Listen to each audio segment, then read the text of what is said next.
오늘 우리가 함께 나눌 말씀은 시편 51편 1절부터 19절까지 말씀입니다. 교독하시고 마지막 절 같이 읽도록 합니다. 하나님이여, 주의 인자를 따라 내게 은혜를 베푸시며 주의 많은 긍휼을 따라 내 죄악을 지워 주소서.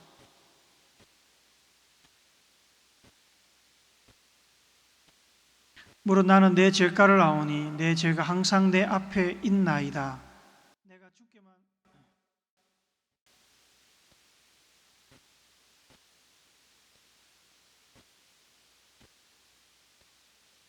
내가 죄악 중에서 출생하였으며 어머니가 죄 중에서 나를 잉태하였나이다.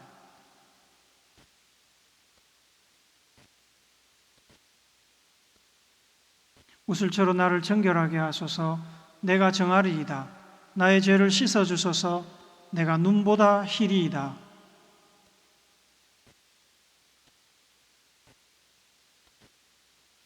주의 얼굴을 내 죄에서 돌이키시고 내 모든 죄악을 지워주소서.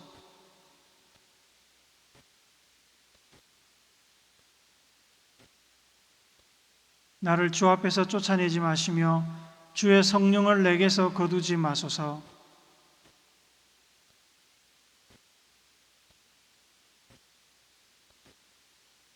그리하면 내가 범죄자에게 주의 도를 가르치리니 죄인들이 주께 돌아오리로다.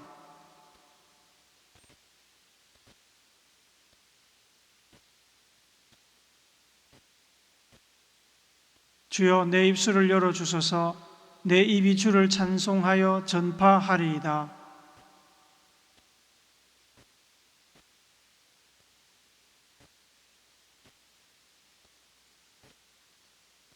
하나님께서 구하시는 제사는 상한 심령이라. 하나님이여, 상하고 통회하는 마음을 주께서 멸시하지 아니하시리이다.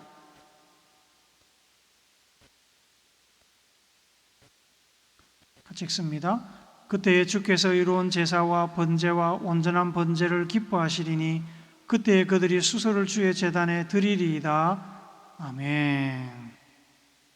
2018년 4월에 대법원에서 한 대학 교수가 근무하던 대학을 상대로 낸 해임 결정 취소 소송이 있었습니다. 대법원은 대학의 해임 결정이 적법했다고 판결을 했습니다. 이 소송은 원고인 대학 교수가 학생들을 성희롱했다는 이유로 대학에서 해임당하자 해임 결정을 취소해 달라고 낸 소송이었습니다. 대법원은 판결문에서 이렇게 이야기를 합니다.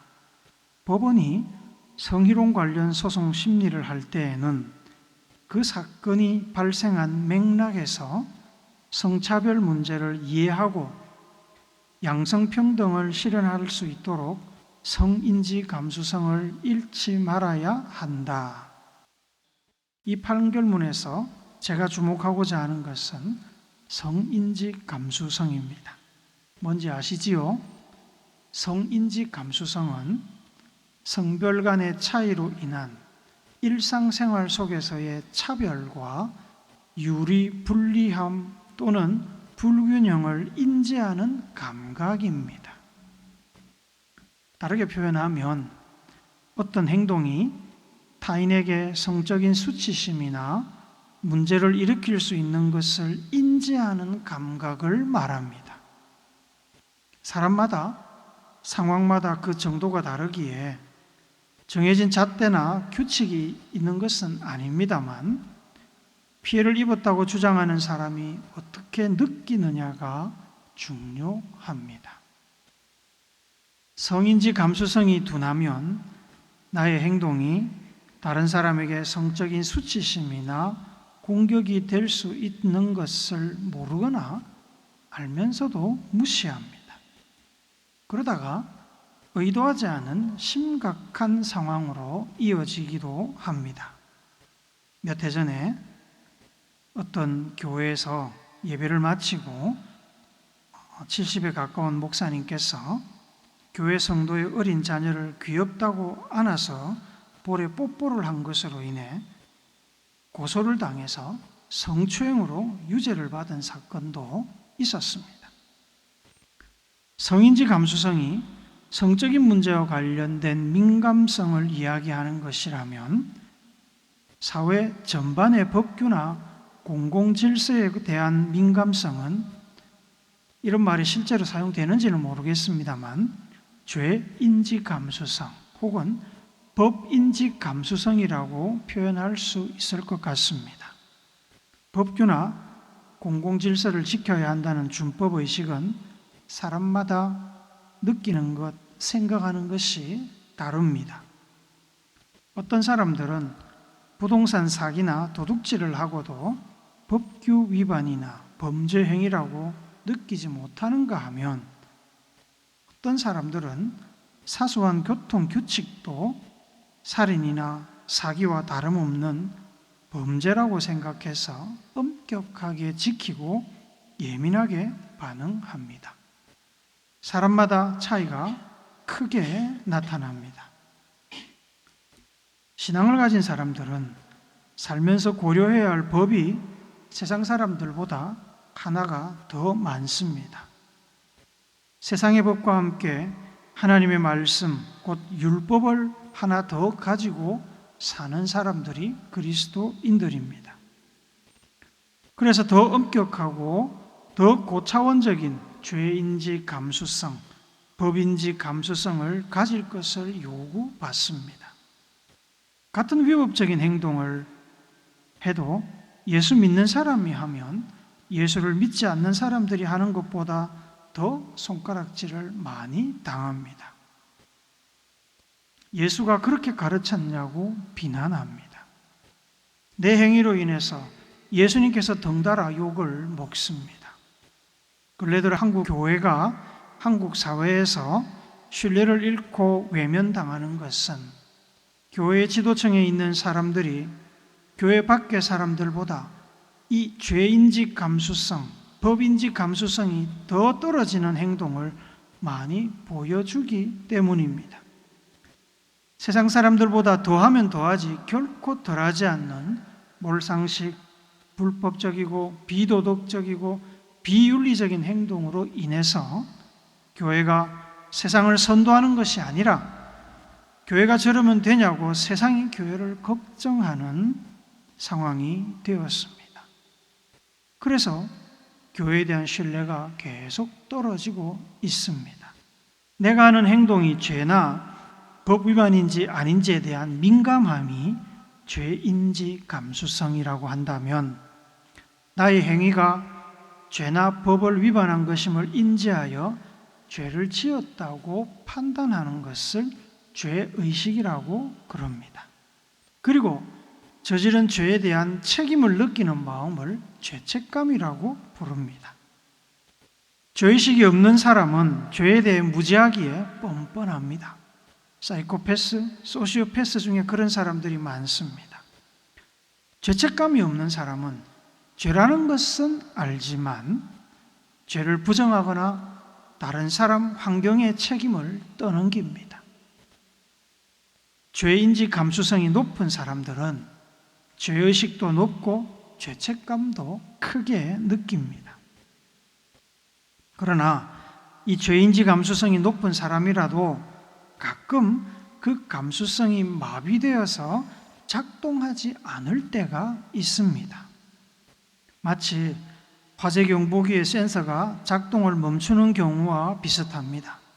센서가 고장나서 화재를 감지하지 못하고 알람을 울리지 않는 오작동이 생기는 것처럼 본인의 의지와 상관없이 죄나 법 위반을 인지하는 감각이 마비되는 일이 가끔 우리에게도 일어납니다. 사고로 큰 충격을 받거나 의식을 강하게 사로잡는 유혹이나 욕심에 휘말려서 자기도 모르게 그런 일이 생깁니다. 그런 상태와 관련된 우리나라의 전통적인 표현이 있는데 많이 들어보셨을 겁니다. 내가 귀신에 씌었나 봐. 내가 뭐에 씌었나 봐. 이런 표현입니다. 평소에 자기답지 않은 행동을 하고서 뒤늦게 인지하고 후회하는 표현입니다. 죄를 짓거나 법을 위반한 행동에 대한 변명의 목적으로 쓰이는 말일 수도 있지만 드물게 본인조차도 이해할 수 없는 행동을 할 때가 있습니다. 물론 그런 경우라도 죄가 죄되지 않거나 죄의 결과가 달라지는 것은 아닙니다.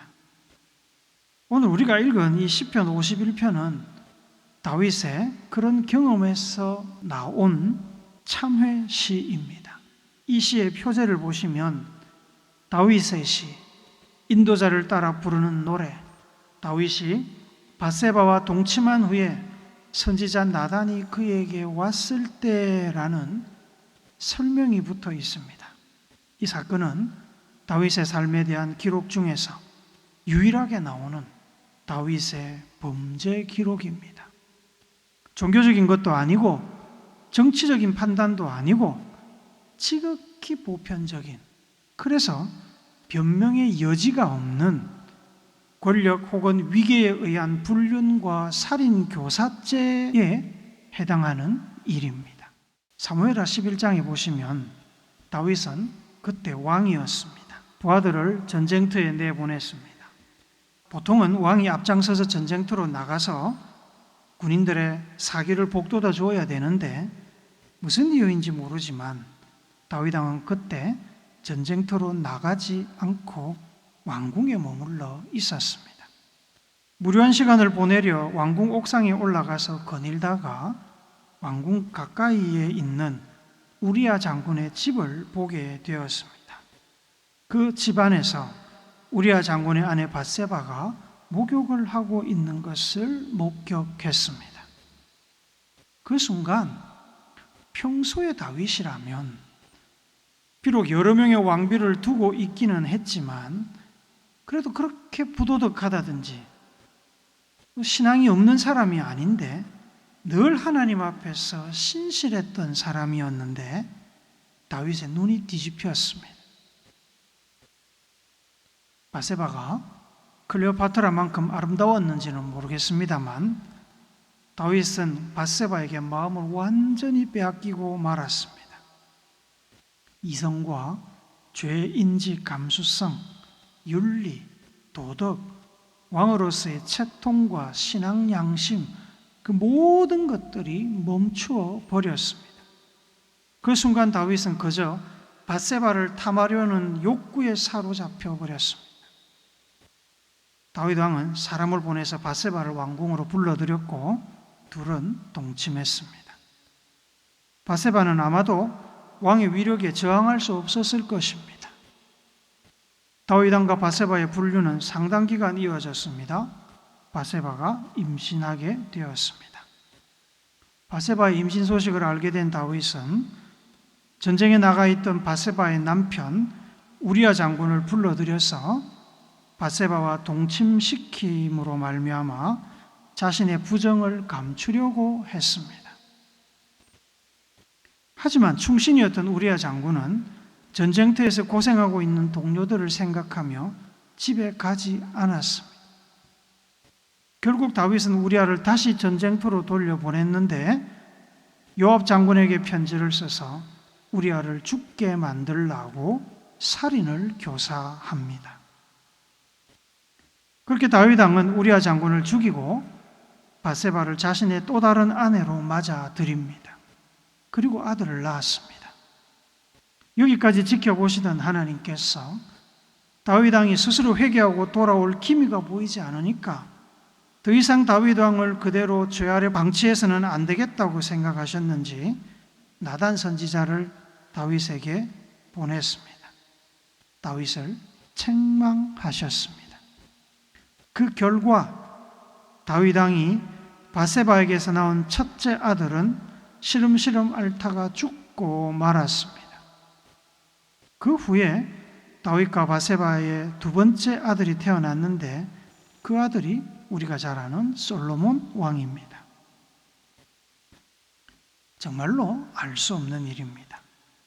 하나님의 마음에 합한 왕이라고 평가를 받던 다윗이 어떻게 부하의 여인과 불륜을 저지르는 것도 모질라서 그 여인을 얻기 위해서 부하 장수를 살인교사하고 여인을 빼앗을 수 있단 말입니까?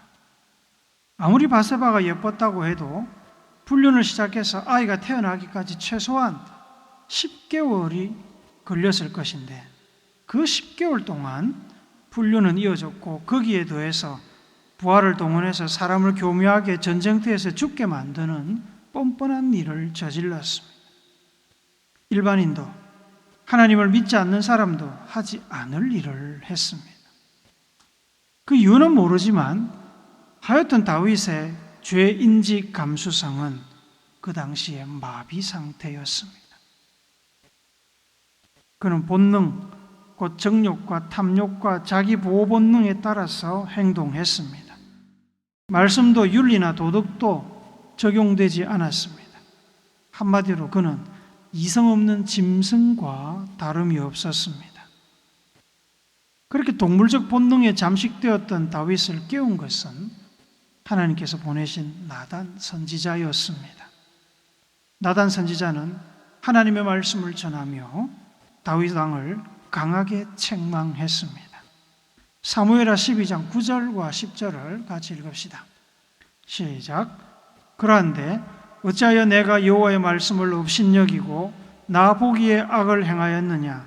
내가 칼로 햇사람 우리아를 치되 암몬 자손의 칼로 죽이고 그의 아내를 빼앗아 내 아내로 삼았도다. 이제 내가 나를 업신여기고 햇사람 우리아의 아내를 빼앗아 내 아내로 삼았은즉 칼이 내 집에서 영원토록 떠나지 아니하리라 하셨고, 죄에 대한 책망과 훗날 일어날 비참한 결과에 대한 예언을 듣고 다윗은 그제서야 정신을 차렸습니다. 감각이 살아났습니다. 마치 귀신에 씌인 듯 보낸 약 1년의 시간 속에서 자신이 저질렀던 죄와 그 죄의 결과를 깨닫게 되었습니다.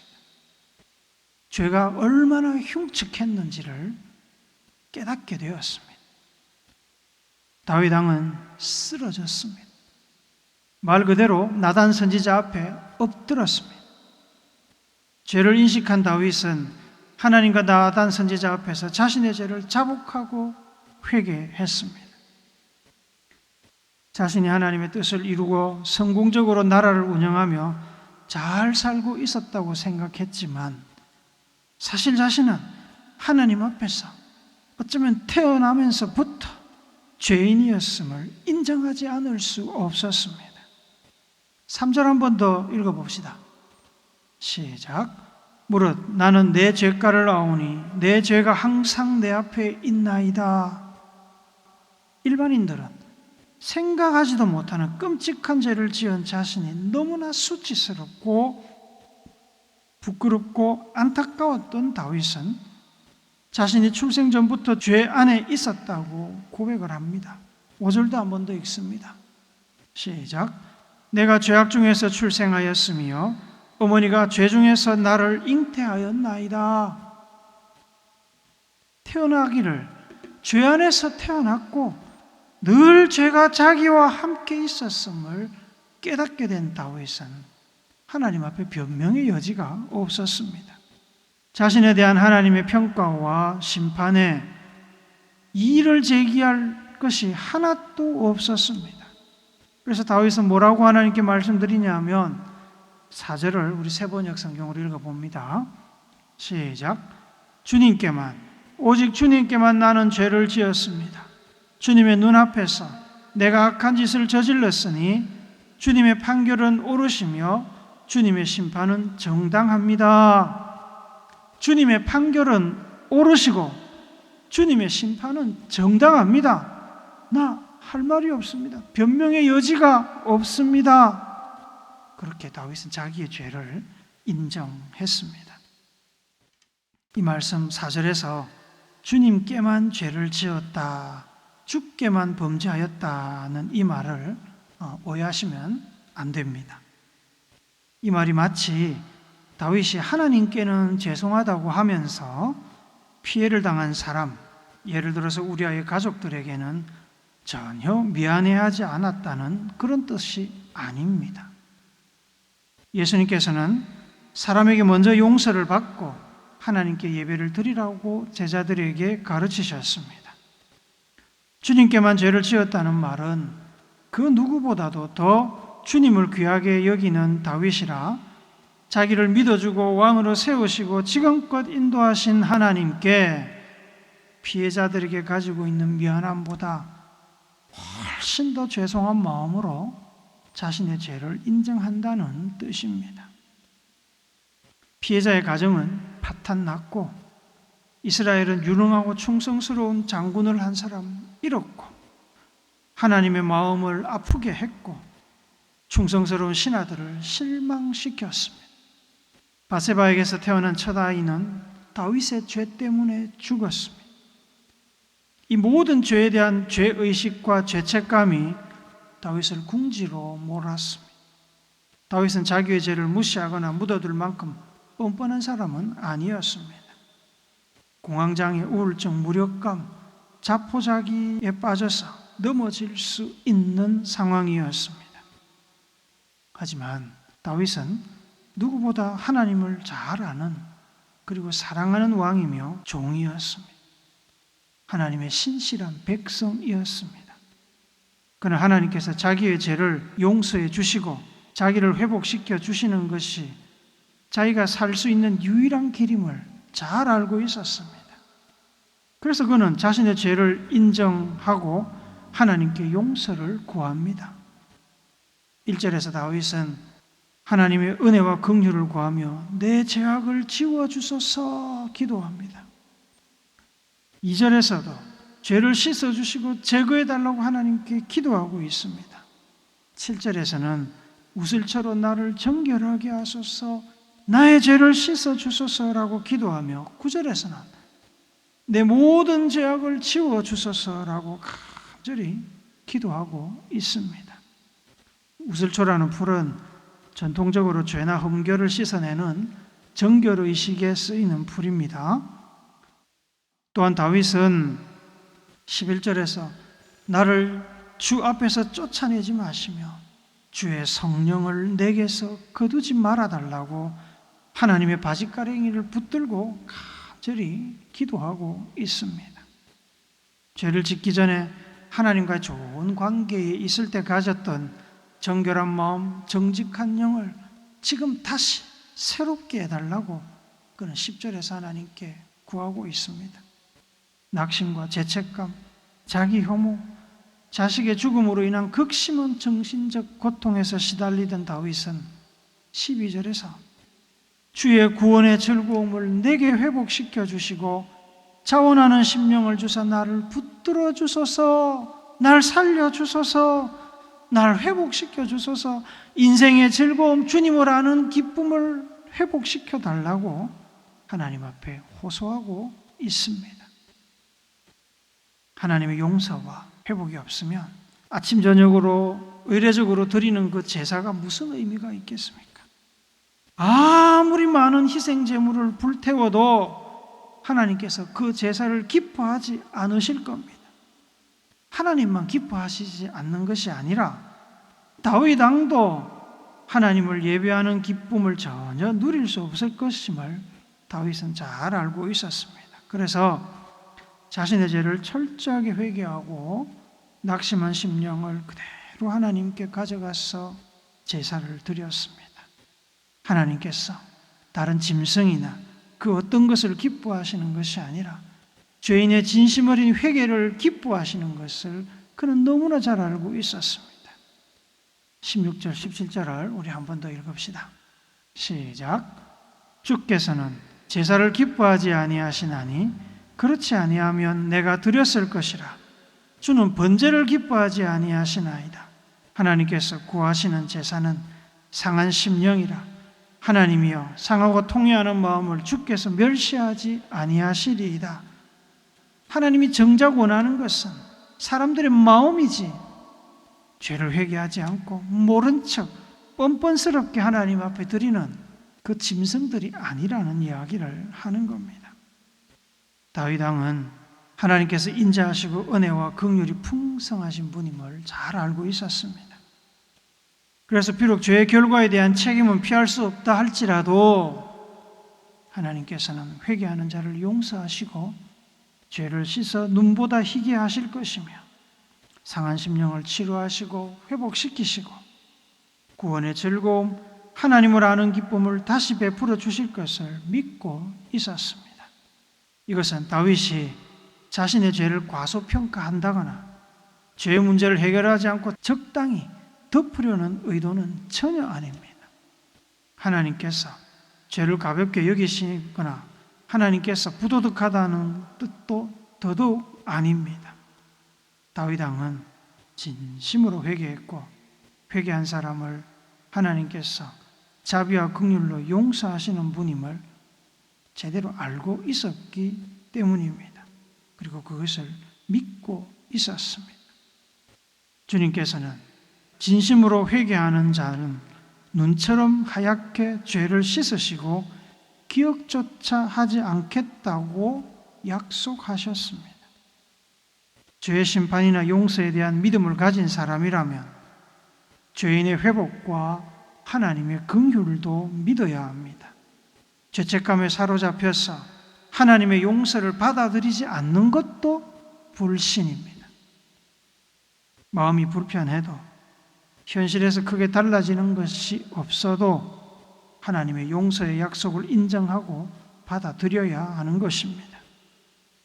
사랑하는 오늘교회 성도 여러분, 여러분의 죄인지 감수성, 법인지 감수성은 제대로 작동하고 있습니까?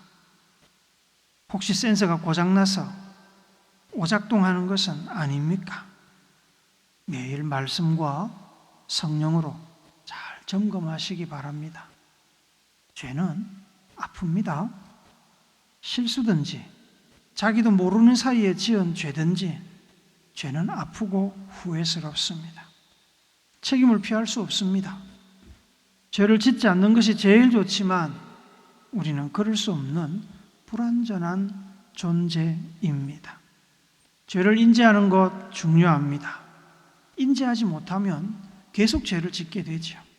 그런데 죄를 인지하는 것도 중요하지만 죄를 지었다면 어떻게 마무리하는가도 사실은 더 중요합니다. 죄를 인식하고 회개하는 과정을 진심으로 철저하게 통과해야 합니다. 행여 피해를 입은 사람이 있다면 고개 숙여 용서를 구하고 피해를 보상해야 합니다. 하나님께 용서를 구하는 것 더 중요합니다. 죄는 구원자이신 하나님과의 관계를 어렵게 만듭니다. 반면에 회개하는 사람은 용서하시고 죄를 기억조차 하지 않으시는 분이 바로 우리 하나님이십니다. 믿으시기를 바랍니다. 진심으로 회개했다면 용서의 은혜를 확신하고 앞으로 나가야 됩니다. 평생 죄의 흔적이 남을 수 있지만 그것을 나의 연약함을 기억하게 하여 겸손하게 만드는 주홍 글씨로 생각하고 품고 가야 됩니다. 뒤돌아보지 않고 하나님과 함께 앞으로 가야 됩니다. 날마다 넘어지는 우리를 이렇게 세우시는 하나님의 은혜를 기억하시고 하나님의 손을 잡고 다시 일어나서 열심히 하나님과 동행하는 우리 모두가 되기를, 우리를 긍휼히 여기시고 우리의 죄를 씻어 정결케 하시는 예수님의 거룩하신 이름으로 축복합니다. 아멘.